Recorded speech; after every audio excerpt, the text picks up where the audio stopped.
So with just 7 total catches through the first 2 games of the 2024 season, can Indianapolis Colts ace wideout Michael Pittman turn things around and yield value that his fantasy football owners expected this season? This is the Fantasy Sports Plus with another crisis point video. Just 7 catches so far through 2 games for Michael Pittman, who, of course, has been a PPR dynamo each of the last 2 seasons, going past the 90 and 100 catch marks for the Indianapolis Colts.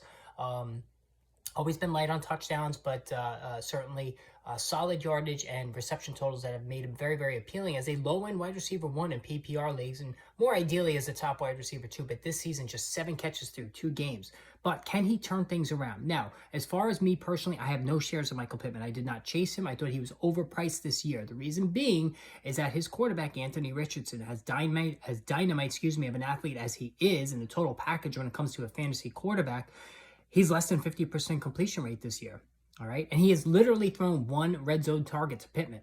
And here's the other thing. When the Indianapolis Colts under Richardson have gotten close to the red zone, they either operating Jonathan Taylor or Richardson's keeping it himself. They are not using the passing game to score touchdowns, all right? Only a less than 50% catch rate for Michael Pittman when it's been over 70% each of the last 2 seasons. That's another major problem. So again, the shortcomings of his quarterback, major detriment to Pittman's numbers. And again, last year, he had a quarterback in Gardner Minshew who just stayed in the pocket and slung it. We've seen already this year for the Raiders, Minshew throwing it all over the yard. Brock Bowers is instantly a top tight end in fantasy. Devontae Adams had a huge game in week 2.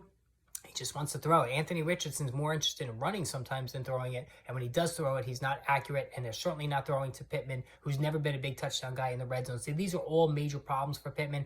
I'm concerned about him going forward with a healthy Richardson the rest of the way. I wouldn't try to buy low on him. I am not bullish on Michael Pittman the rest of the season. Let me know what you think. Post in the comments below and expect more videos coming your way soon.